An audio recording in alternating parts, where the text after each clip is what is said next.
Hi everybody, this is Sean Montpree. Today we're going to walk through the SAP NetWeaver 7.40 installation on DB2 Purescale on SUSE Linux and Oracle VirtualBox.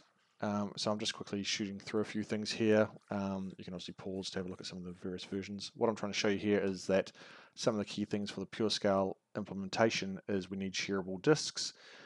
This can be achieved through Oracle VirtualBox. When you define your device and attach it to your virtual machine, just make sure you go into the disk manager and set it to a shareable device. We have two physical hosts, DB2 App1 and DB2 App2. Just trying to show you some of the mount points here. So the software is NFS mount from my TARDIS machine, which holds all my software repository. We're just going to have a quick look here at Partitioner, and I'll show you the shared disks and what they look like. So if we look at the hard disks here, or the devices, you can see the SPD, SPDC, DD, DE, DF, and DG, all different sizes depending on what you're trying to, what file systems they're going to map to later on. With the GPFS, here are the standard volume groups. Have a quick look at swap. 10 gig of swap there. And here are the various devices. So a single physical / virtual, whatever you want to call it, and we've got 4 aliased addresses for the ASCS, the ERS, and then an app server and a DB2 Purescale instance, or member I should say. Let's look at the device. Here we can see the various aliases. So virtual host name 182, 183, 184, 186 is the various virtual machines that we'll define as part of the installation for SAP. Physical host name, the domain.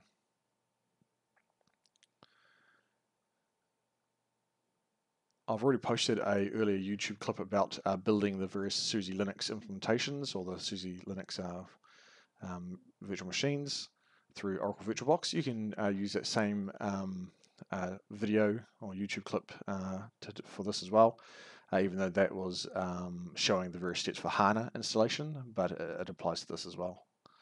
You also need less memory. You don't need the 24 or 32 gig of RAM. You can get away with a virtual machine with, say, 8 gig of RAM, and that will run the primary application server, ASCS, and a DB2 Purescale member.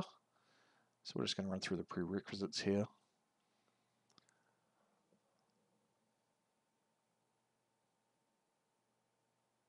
I do recommend you actually do the prerequisites when running in a virtual machine, especially if you're not familiar with it. They generally come out very clean, but it's a good learning curve just in terms of the odd thing that might pop up and where this is different from your typical enterprise environment, you know, AIX or Solaris or HPUX for argument's sake. And of course you might be running on Linux in the workplace as well, very popular these days, but the enterprise environments always have your own specific quirks. At home you tend to have a very vanilla and clean environment, as I do here. But there's been the odd thing pop up, but this should come back very clean.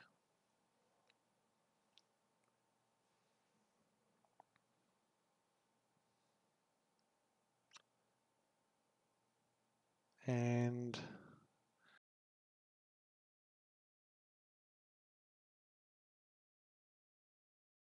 that looks pretty perfect to me.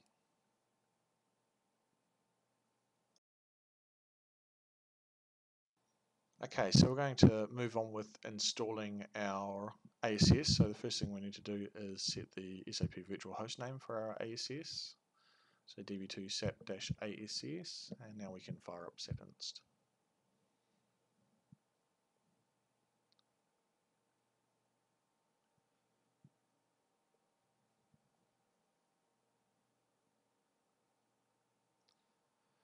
So 7074, LUW, SAP systems, high availability systems, ASCS.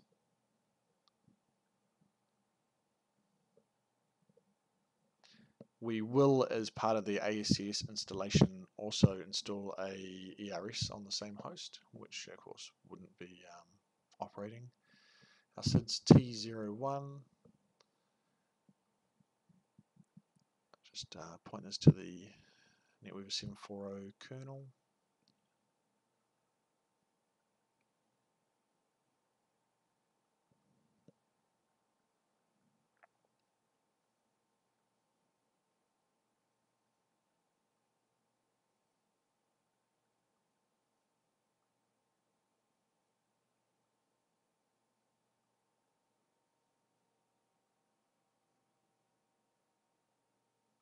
See, you want to make sure it's a master password you can remember,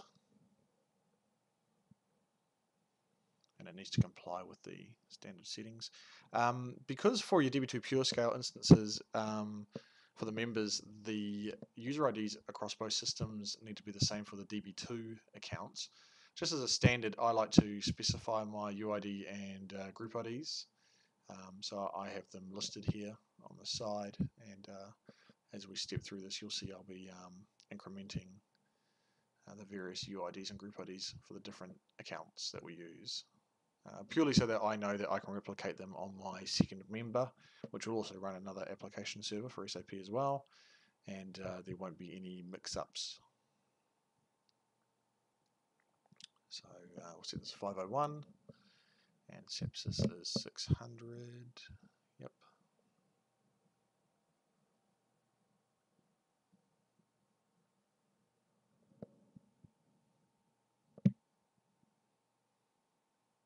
Instance number 10 for ASCS, and this is where we can install the ERS on this environment. So this would be an ERS that actually wouldn't be running if the ASCS is here, but of course if we were to move the ASCS onto the second member at a later point, we would want our ERS running here. Instance number 20 has been chosen by default, which is good. And again, forgive me, I'm mostly just bumping through this stuff relatively quickly. I mean, it is just an example of how to do this. This is not being done for a production environment. Check your parameters, make sure they look okay. Yeah, pretty good. Let's kick this off.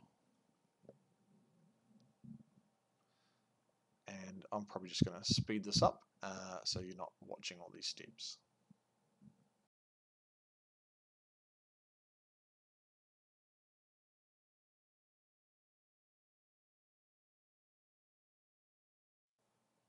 Okay, so now let's have a quick check to see if there's any processes running for the ASCS. And there is. And there should be an ERS. Cool. We've got a ERS process running as well. Okay, so now setting the virtual host name to being our first DB2 member for Purescale. I like to use virtual host names for everything because it just gives me that separation from the physical host name, which in this case, of course, is the host name of our Oracle VirtualBox guest. So back into SAP inst, back down to the high availability and install the database instance. You don't need to do the on-queue replication server because we've just installed that as part of the ASCS instance installation as well, given it was a nice tick box option.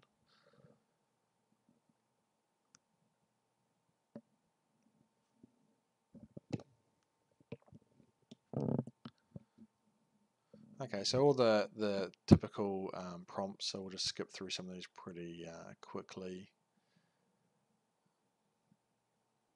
Master password.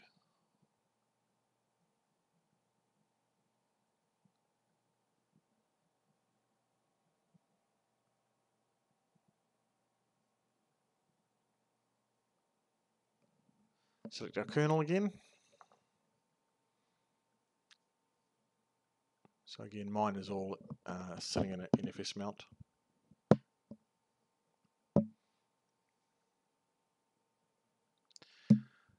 Just while I'm doing some of the stuff, in terms of, I get a number of questions about the spec of my server. By the way, my SID, yep, T01 for the database SID as well, so same as my SAP application instance. Always like to keep them the same.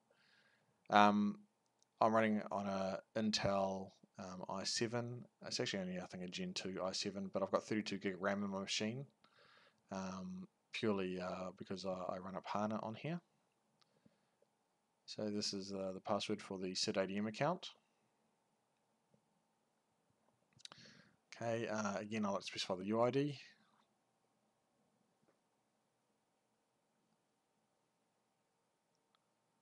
Another UID.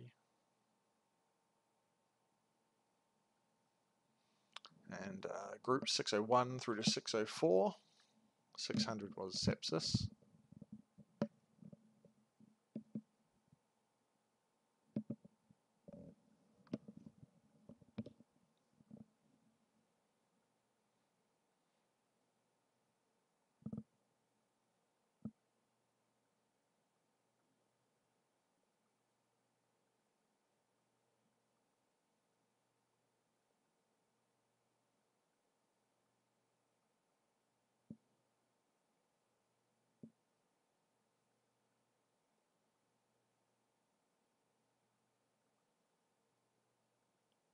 Okay, installation export for NetWeaver 7.40.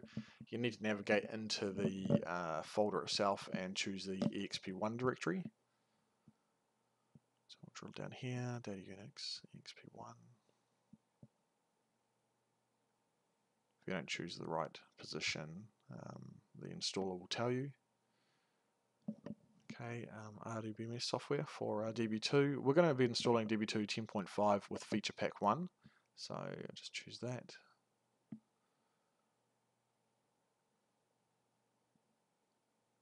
We're not doing any type of HIDR, which is your DR, so your standby or log shipping. Here we go, install Purescale. Some blurb there about GPFS and so forth. Okay, I like to change these database access points and the comms points, only because on the Oracle VirtualBox I have had some conflicts historically. I think it might have come from another application, but I just changed them to another standard.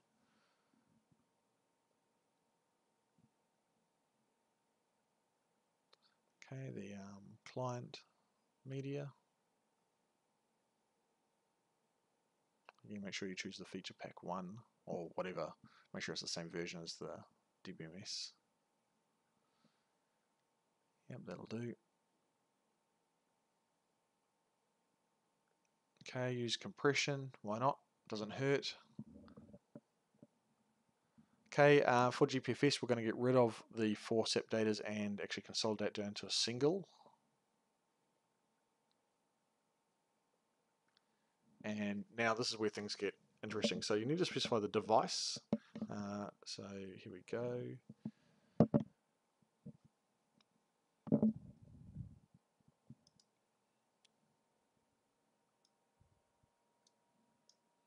So the log file, which is the log_do mount point, I had a 10 gig file system.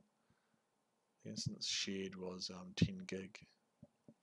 DB2 dump, I've got 5 gig for that. The DB2 SID is 20 gig and SAP data is 150 gig. You don't need it to be that large, it can be a lot smaller, but I plan to run up a number of instances in here if I get a chance. So again, we'll just have a quick look at partitioner and validate the sizes that we've got here. And you can see here that the various disk device names match that of the partitioner devices.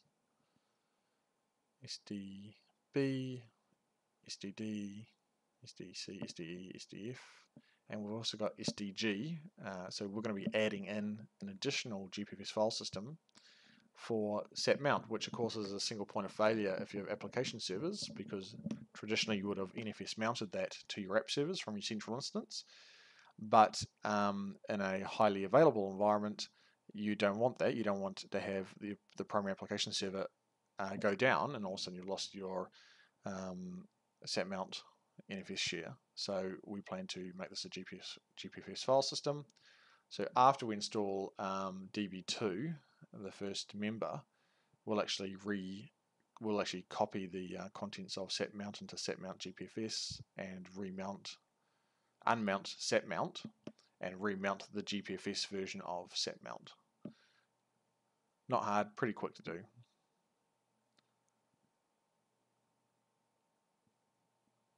Yep, next.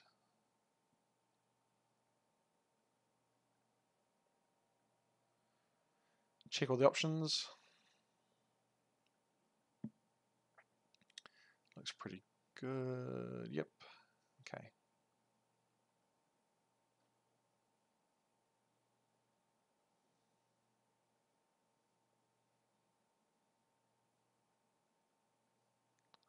Okay, I'll fast forward this section as well, so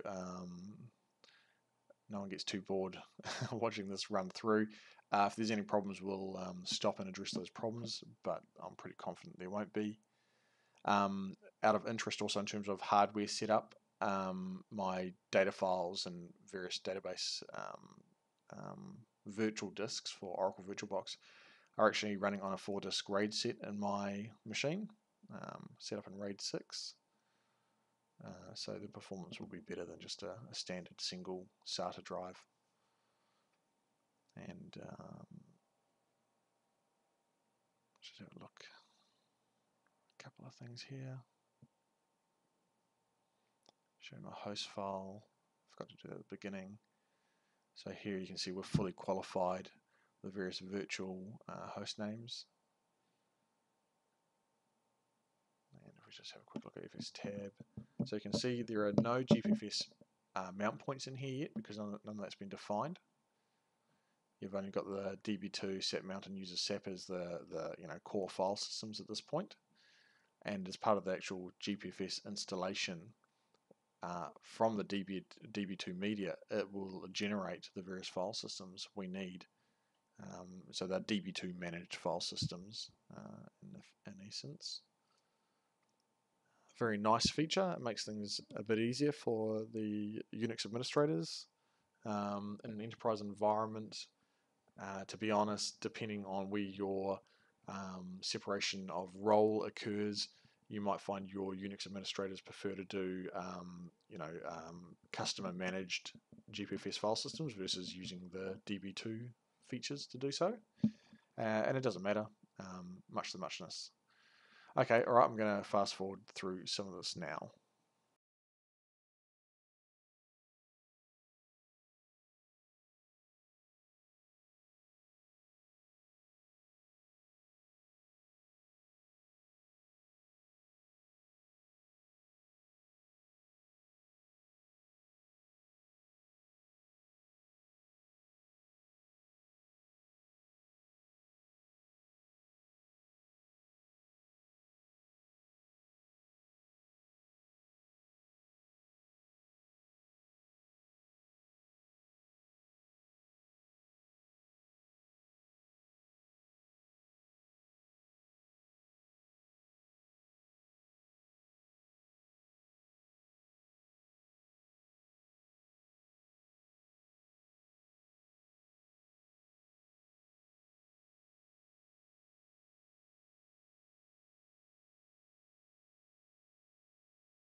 Cool, the database installation is now complete. So we'll go ahead and click OK. Wait for SAP Inst to terminate. There we go. Close this down. Let's grep for some processes.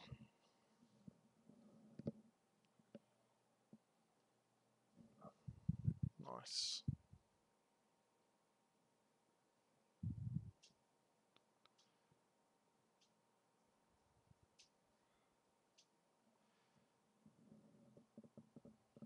Yeah, that all looks pretty good.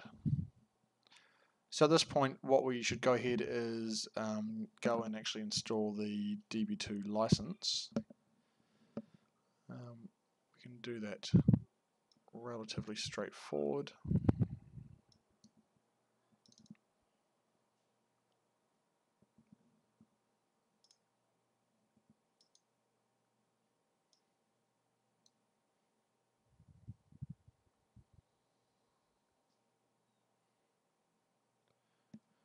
So you can look at SAP note number 816773. That'll have all the details about how to install the SAP DB2 license for SAP, I should say, because obviously it's some type of enterprise agreement license. So DB2 LICM-A, the license file. Now if we display the license again, we can see it's a permanent license this time for enterprise server.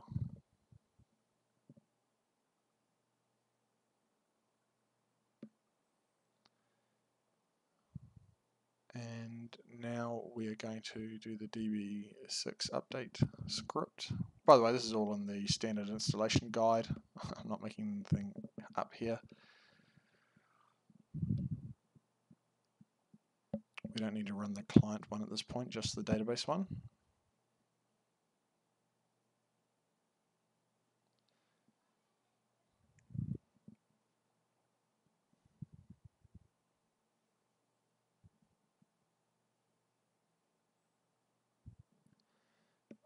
Cool. Now we're going to run the generated SQL from that script, and it'll put it into a log file for us.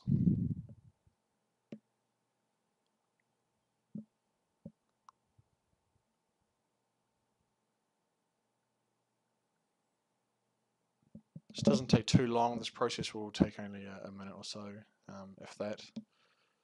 If you're actually doing an upgrade from, say, 10.1 or a version 9 DB2, this might take a bit longer to run, and you'd actually run it with a slightly different option. This is running with the option which is equivalent to like doing just a fixed pack update.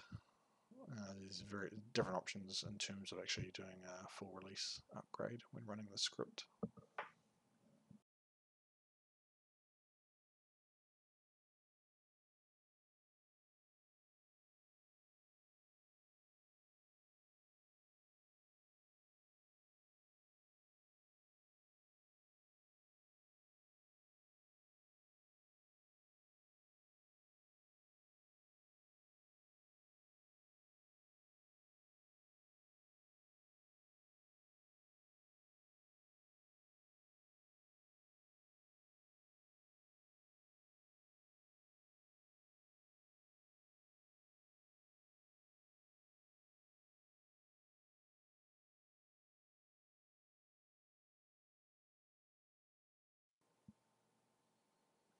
Cool, so that's terminated successfully.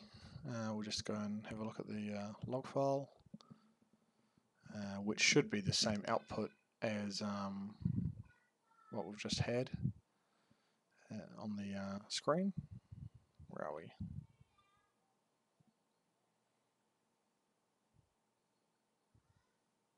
So just go through the log like you normally would, looking for any errors, warnings. Obviously you may choose to investigate, probably recommend to do so, but definitely errors. So 0 errors, everything looks pretty good, and we also had a successful termination at the end.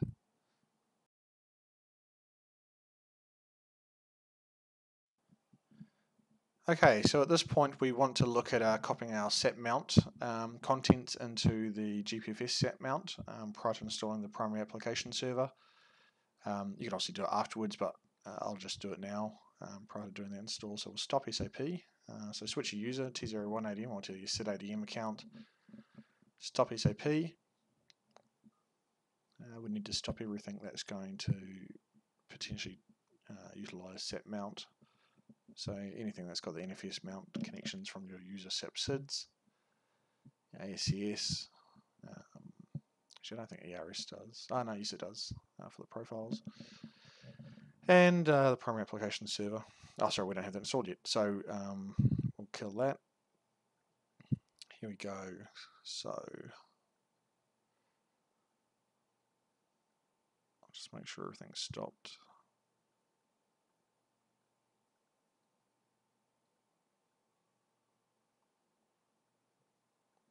Yep, cool. Nothing I need to worry about. CD, it's going to set mount.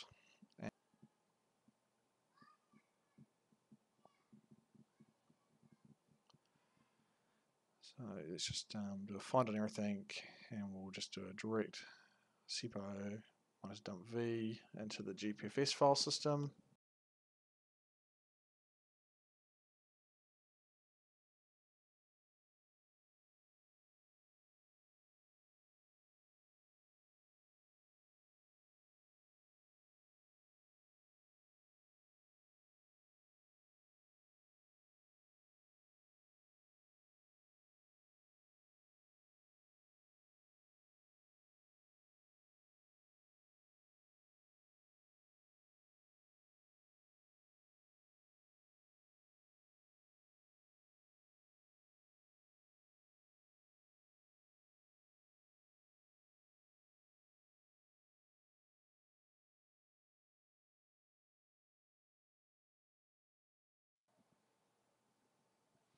Okay, copy's finished, so we'll go have a look in the set mount GPFS file system and have a quick poke around, make sure everything looks okay, make sure looks like everything's copied across. You ideally also you don't want to be missing anything. That could make things challenging for you later on.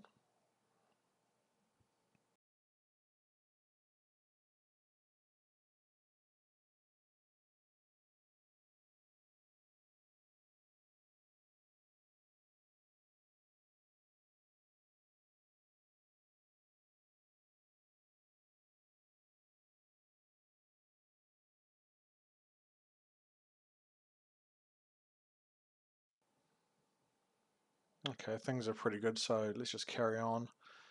Right, so we're going to unmount the set mount point. We're going to use some standard GPFS file system commands here.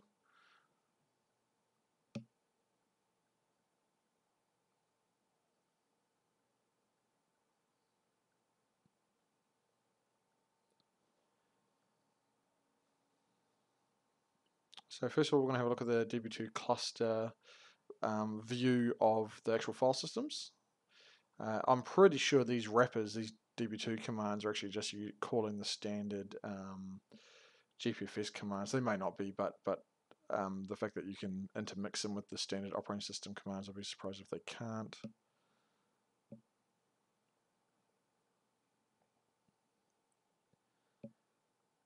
So I'm just removing the actual mount point. So I've unmounted the file system, I'm removing the mount point. I'm pretty sure it's not necessary to have it. So here's a standard command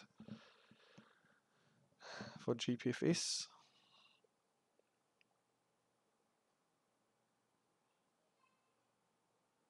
So you can see down the bottom here we've got our dev set mount device, which is mounted to a set mount underscore GPFS file system. That -t, by the way, is for the default mount point, and we're now just going to change that. So we'll do a CHFS. Sorry, I need to unmount. Yeah, sorry, I need to unmount the GPFS file system first, and then we need to change the actual mount point itself. -t, and now the new mount point. And now we can mount it.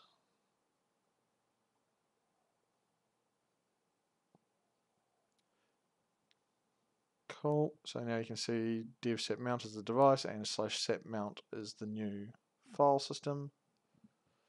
And you can see it's now mounted there perfectly. And if we go into it, you would expect the contents to be identical to what we copied over, given we've already validated that. Okay, switch to SID-ADM. Let's start SAP again. Get that guy up and running. So this will start the ASCS, the standby ERS, and we didn't stop the database before. It's already running.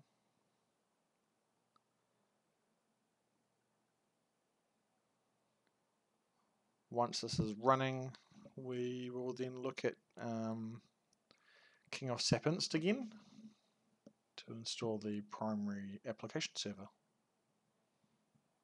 And just remember at this point here, we've actually got a single DB2 Purescale node up and running. So you are actually running in a single clustered environment at this point.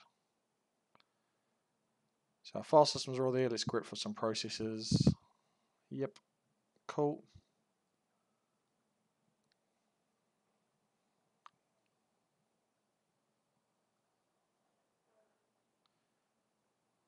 So everything's running that we need to have running.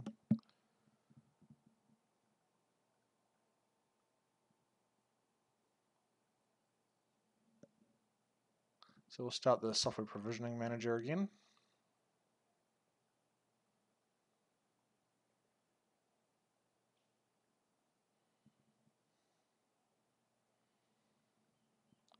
Again, got to set our virtual hostname. DB2 SAP-app1.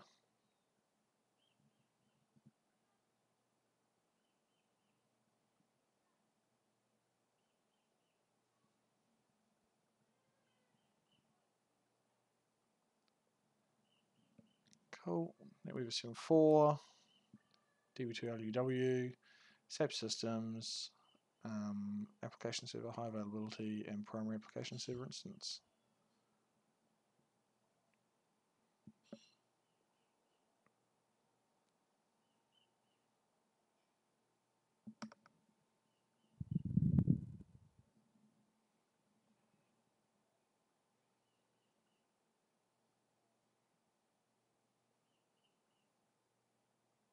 So again, follow the bouncing ball, master password.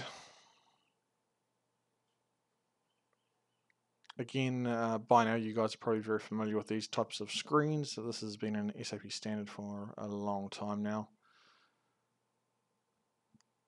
Choose our kernel. Regardless of the platform you're installing on, the screens are fairly intuitive these days. Definitely put the time and effort into the prep.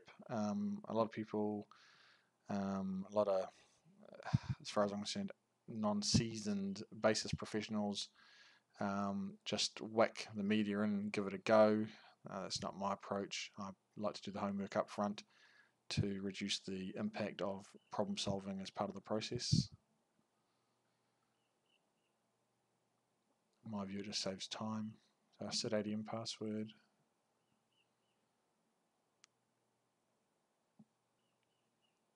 DB2 set password. Database connect password.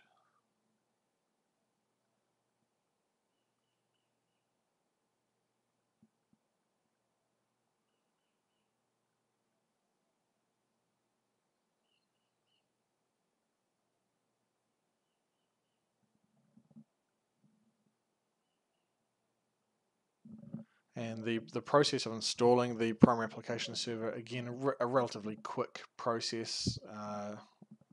It's not as if you need to put an hour aside to do this. It's quicker than that.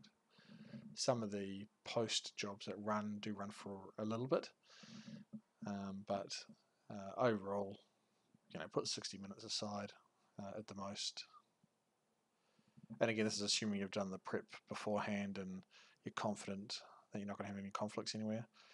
Instance number 30, I'll set mine to.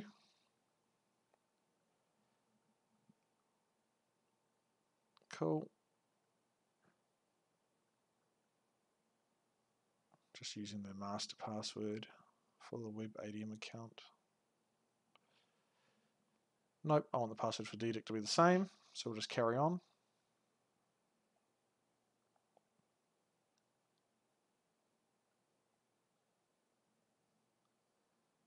And accept all the defaults.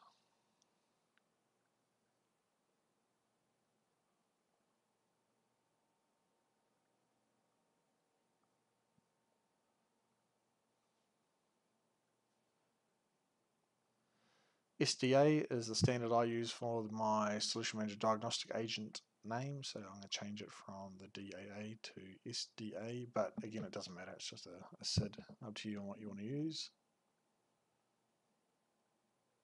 I don't have a Solution Manager in which to register against. Okay, so UID for SDA ADM is, look at my notes, 599 or 2. Actually, I should have probably set that to 598 since the default. I'll just click yes for this because the instance number down below, as you can see, for the SDA was 98. Oh well, it's only a demo. No SLD destination. In your enterprise environment, you would have an SLD to register this against, hopefully. At a minimum, your Solution Manager SLD. Scroll through, look at your parameters, and once you're happy, hit next.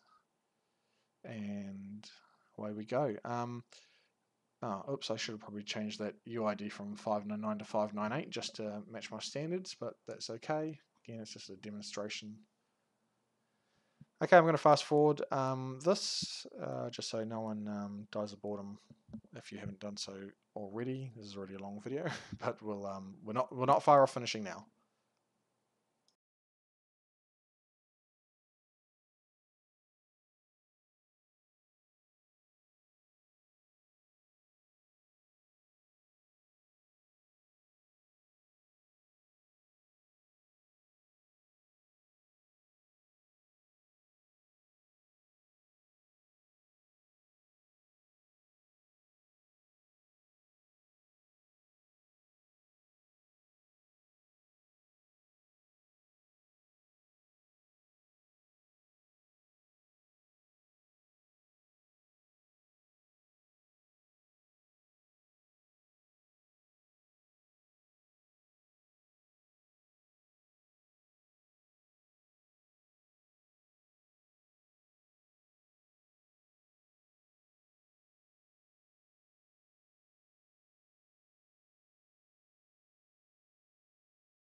So the primary application server has now been installed. So let's go check a few things. So click OK.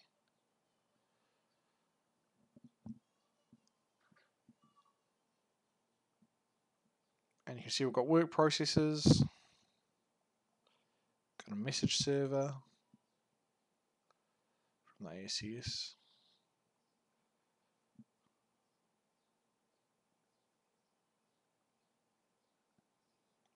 Okay, we'll just check out the profiles. So you can see we've got a range of profiles here. You got the primary app server, ERS, and the ASCS. So I've fired up a SAP GUI session here. So T01, DB2 FP1, instance 30, logged on as DDIC, and we'll jump into the DB cockpit, have a quick look.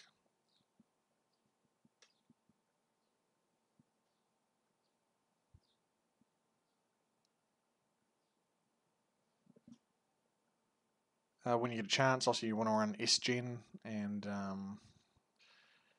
just compile all the various app loads. It'll make things a lot faster for you.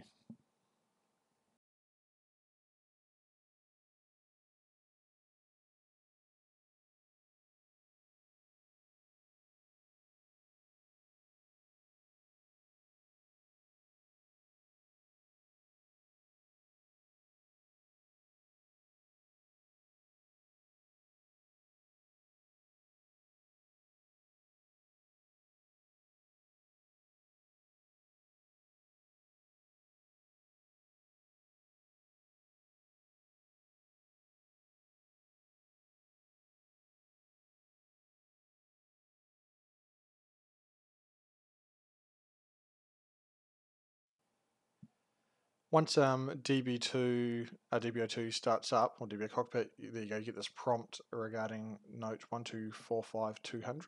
I recommend you go ahead and follow that note regarding activation of the various ICF services, because the DB cockpit for DB2 actually does include some Web DIMPRO screens with pretty graphs and so forth, and it's well worth doing. So we've got a prompt here for our user credentials, and ideally we want to use a user to access DB2 that's got some administration access so that we can run backups and so forth. So just enter in the password for the account, which is the master password in our case, and again a bit more compiling going on.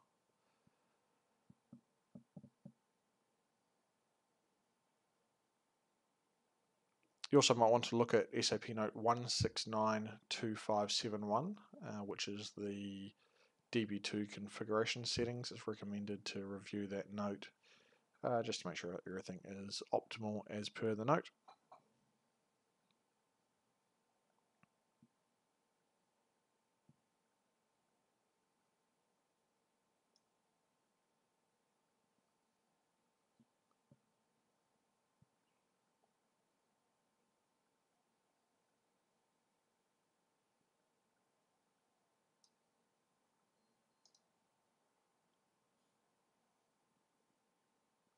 Also, there's I'll put it in a different clip because we'll wrap this up very shortly, but we'll put together another YouTube clip for installing a secondary DB2 Purescale member and installing a secondary application server.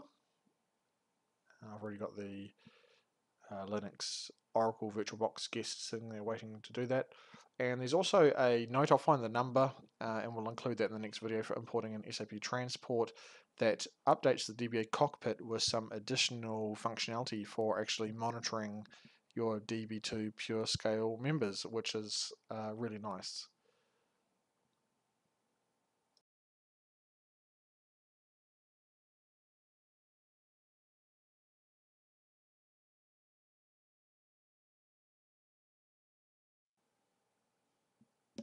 Okay, and so here we have system T01 running on DB2 for LUW, release 10.05 feature pack 1. This is DB host DB2 HADR-M1 running SAP NetWeaver release 7.40, and we can see our DB user, or the Connect user for accessing DB2. We'll stop the clip here, keep it under an hour. Thanks everyone for tuning in. Again, this is Sean Wimpry on installing a DB2 Purescale NetWeaver environment.